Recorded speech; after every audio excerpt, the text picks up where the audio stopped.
नमस्कार दोस्तों, बहुत बहुत स्वागत है आप लोगों का सिंपल एजुकेशन में। मैं हूं राजेंद्र कुमार। दोस्तों, आज की इस वीडियो में हम लोग बात करेंगे कक्षा 9 की सामाजिक विज्ञान की पाठ्य पुस्तक इतिहास के तीसरे अध्याय नाज़ीवाद और हिटलर का उदय के बारे में।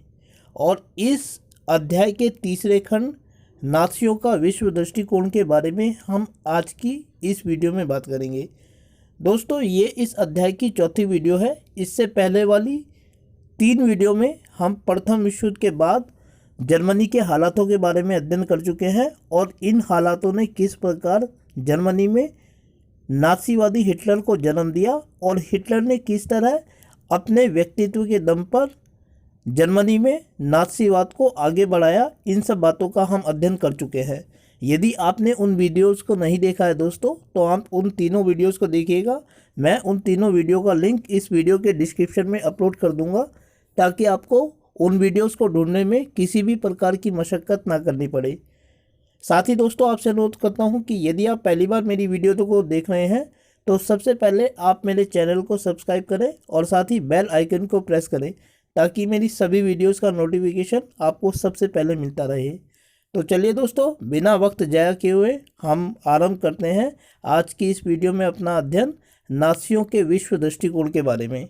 दोस्तों, अगर नाज़ियों के और विशेष तौर पर हिटलर के विश्व दृष्टिकोण करें तो हिटलर जर्मनी को दुनिया का सबसे ताकतवर देश बनाना चाहता था और इसीलिए उसने दुनिया का एक नस्लीय विभाजन किया। इस नस्लीय विभाजन में दुनिया के देश या तो बेहतर थे या कमतर थे।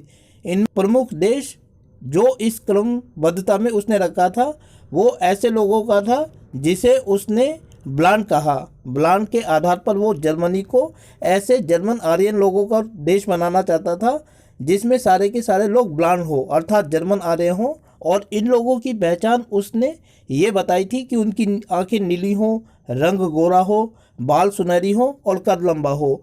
जबकि इस क्रम विभाजन में जो सबसे निचला स्थान था वो नाज़ीवादियों के द्वारा यहूदी लोगों को दिया गया। अर्थात हिटलर के विश्व दृष्टिकोण के अंतर्गत नस्ल के आधार पर देशों का विभाजन किया गया था, नस्लों का विभाजन किया गया था और इसमें ब्लांड लोग सबसे ऊपर थे, जबकि यहूदी लोगों को सबसे कम, सबसे निचले पायदान पर रखा गया था।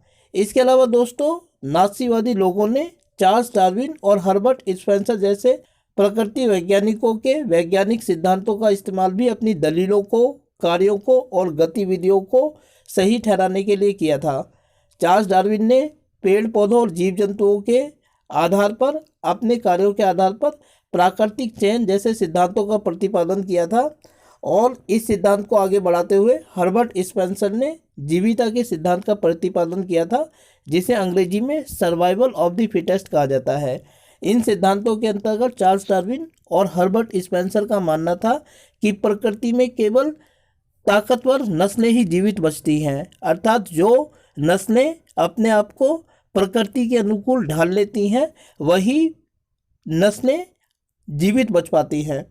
जबकि हिटलर जैसे नाज़ीवादियों ने इन सिद्धांतों का प्रतिपादन अपने नस्लीय विचारों को और सिद्धांतों को सही ठहराने के लिए किया था।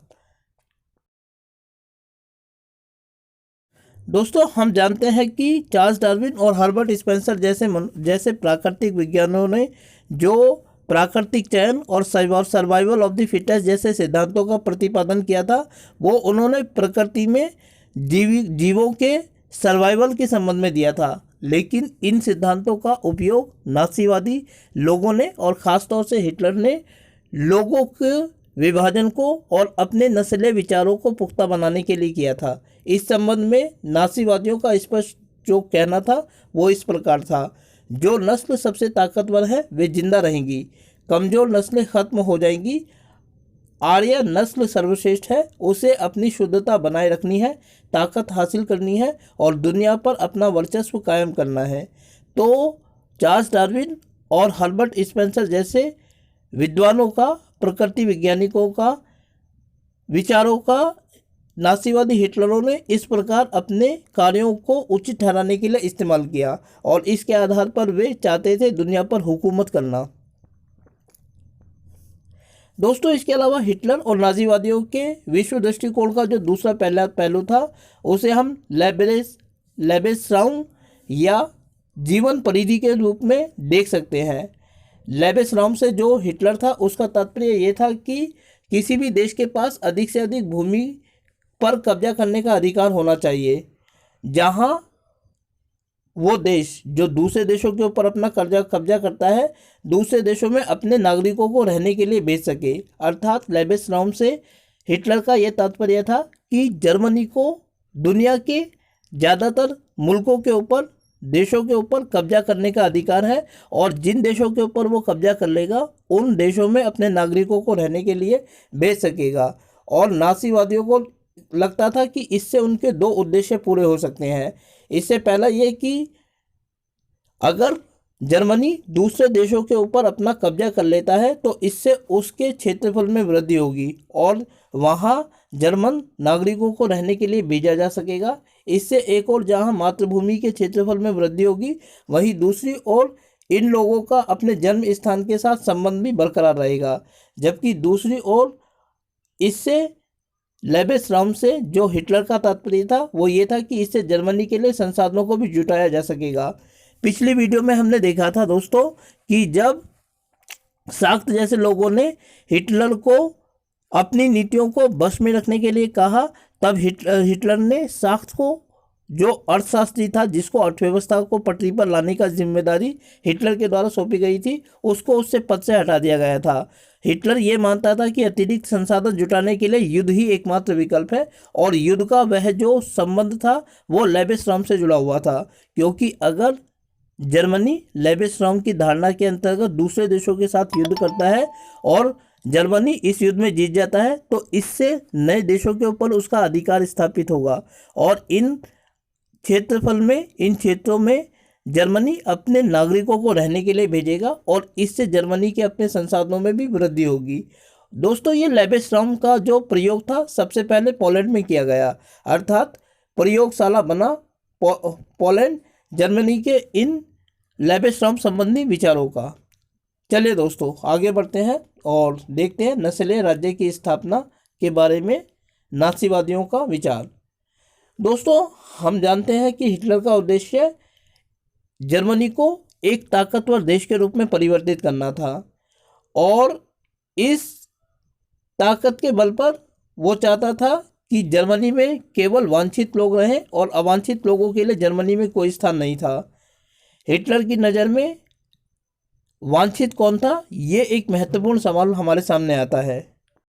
तो दोस्तों अपने विश्व दृष्टिकोण के अंतर्गत हिटलर ऐसे नॉर्डिक जर्मन लोगों को वांछित मानता था जो गोरे होते थे, जिनकी आंखों का रंग नीला होता था, बाल सुनहरी होते थे और जिनकी लंबाई अच्छी होती थी, जबकि बाकी लोगों को खासतौर पर यहूदी लोगों को अवांछित माना जाता था। और जिन लोगों को वांछित माना जाता था अर्थात नॉर्डिक जर्मन लोगों को, आर्य लोगों को, उनको ही तरक्की करने का अधिकार दिया गया था, अपना वंश बढ़ाने का अधिकार दिया गया था और इन्हीं लोगों को जीवन जीने के योग्य माना जाता था। जबकि जो अवांछित लोग थे उनको किसी भी प्रकार का अधिकार नहीं दिया गया, बल्कि उनके संबंध में तो एक सीधा सा दृष्टिकोण या विचारधारा ये थी कि उन्हें मौत की घाट उतार दिया जाए।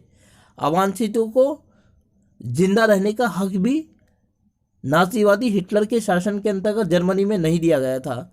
इसमें सिर्फ वही लोग शामिल नहीं थे जिनको हिटलर नफरत की नज़र से देखता था, खासतौर से यहूदी, बल्कि इसमें ऐसे जर्मन लोग भी शामिल थे जिनको नाज़ी लोग खासतौर से हिटलर अशुद्ध मानते थे और असामान्य मानते थे।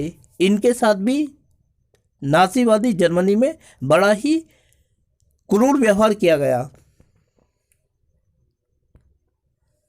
तो दोस्तों हिटलर के जर्मनी के अंतर्गत केवल यहूदी लोगों के साथ ही अवांछित व्यवहार नहीं किया गया और केवल यहूदी लोगों को ही अवांछित नहीं माना गया, बल्कि जर्मनी के शासन के अंतर्गत रहने वाले बहुत सारे ऐसे लोगों को भी अवांछित माना गया जो शुद्ध नहीं माने जाते थे, जिनमें ब्लांड अर्थात नॉर्डिक जर्मन आर्यों वाले गुण नहीं थे। इनमें अश्वेत लोग भी शामिल थे और जिप्सी लोग भी शामिल थे। दोस्तों जिप्सी ऐसे लोगों को कहा जाता था जिन्हें जर्मनी में श्रेणीबद्धता के क्रम में निम्न स्थान पर रखा गया था। इनमें सिंती और रोमा नाम से जाने जाने वाले लोग भी शामिल थे। ऐसे अवांछित लोगों को सबसे पहले तो जर्मनी की नागरिकता से वंचित कर दिया गया और धीरे धीरे ऐसे लोगों को मौत के घाट उतार दिया गया। इसके अलावा ऐसा नहीं था कि जर्मनी में हिटलर की जो ये अत्याचारी नीतियाँ थी ये केवल जर्मनी की चार दीवारी तक ही या बाउंड्रीज तक सीमित थी। जैसे जैसे हिटलर ने दुनिया के बाकी हिस्सों पर अपना अधिकार स्थापित किया, वैसे वैसे उसने अपने इस नस्लवादी दृष्टिकोण को उन स्थानों पर भी लागू किया। हम जानते हैं कि रूस और पोलैंड के बहुत सारे इलाकों पर हिटलर ने आधिपत्य स्थापित किया था और जिन स्थानों पर रूस और पोलैंड के जिन स्थानों पर उसने कब्जा किया वहाँ पर भी उसने नागरिकों को इसी नस्लीय आधार पर वर्गीकृत किया और इनमें से जिन लोगों को उसने अवांछित माना उन सब के साथ जानवरों जैसा व्यवहार किया गया। और इनमें से बहुत सारे लोग तो इस प्रकार के थे कि वो काम के बोझ तले ही मर गए थे। दोस्तों, अब सवाल ये आता है कि यहूदियों के प्रति जर्मनी हिटलर के मन में इतना असंतोष क्यों था, वो क्यों इतना नफरत से उनको देखता था।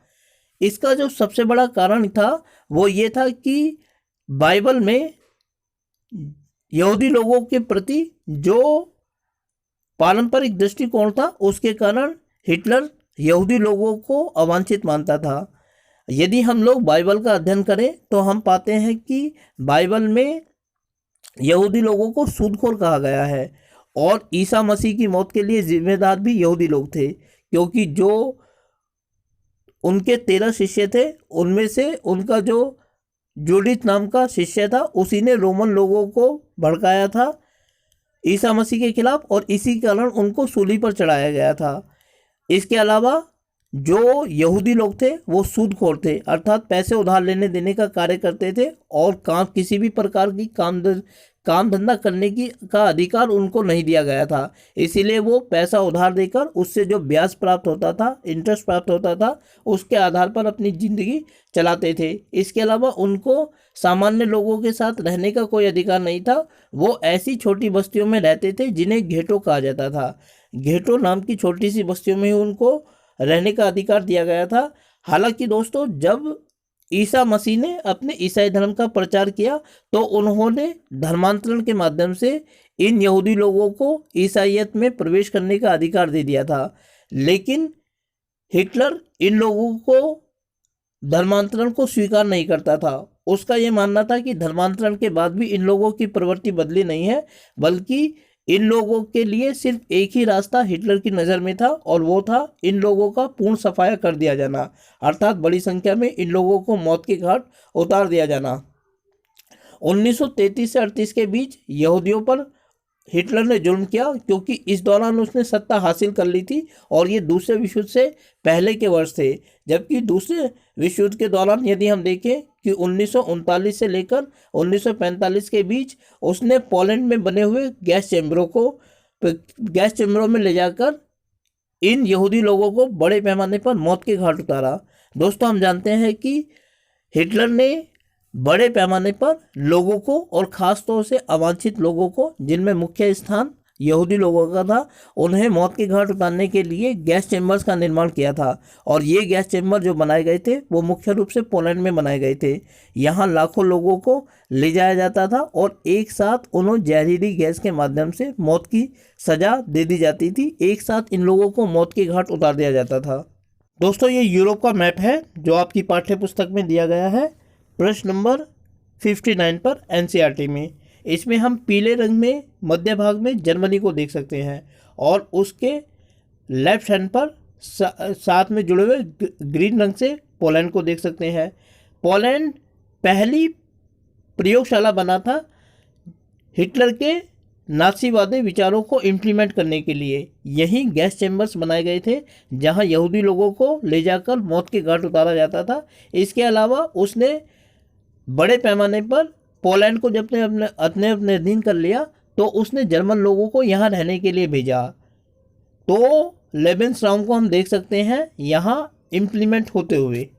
चलिए दोस्तों, थोड़ा सा आगे बढ़ते हैं और देखते हैं नस्लीय कल्पना लोग या यूटोपिया। दोस्तों, हम जानते हैं कि हिटलर जर्मनी को दुनिया का सबसे ताकतवर देश बनाना चाहता था और इसके लिए युद्ध के समय में नाज़ीवादियों ने अपने कातिलाना नस्लीय आदर्श और कल्पना लोग या कहें कि यूरोपीयवादी दुनिया के निर्माण में वो लग गए थे। हिटलरवादी शासन के अंतर्गत जर्मनी में वास्तव में जनसंहार और युद्ध दोनों एक ही सिक्के के दो पहलू थे। जब जर्मनी ने पोलैंड और रूस के क्षेत्रों पर कब्जा करना शुरू कर दिया तब उसने वहाँ के मूल निवासियों को, जो पोलैंड में और रूस में पहले से रहते आए थे, वहाँ से उन लोगों को खदेड़ दिया और उन लोगों को जिन स्थानों पर खदेड़ा गया वहाँ उन्हें जनरल गवर्नमेंट इलाके कहा गया। ये वो इलाके थे छोटे से जहाँ घेटोइजेशन की प्रक्रिया का इस्तेमाल करते हुए जर्मनी ने रूस और पोलैंड के मूल निवासियों को छोटे से स्थान पर ही रहने के लिए बाध्य कर दिया था। इसके अलावा जर्मनी के लोगों को यहाँ रहने के लिए भेजा गया, अर्थात पोलैंड और रूस के निवासियों को वहाँ से हटाने के परिणाम स्वरूप जब जर्मनी के लिए पोलैंड और रूस की जगह खाली हो गई तो जर्मनी के लोगों को वहाँ रहने के लिए भेजा गया। ये लेबेसराउम प्रक्रिया से जुड़ा हुआ था।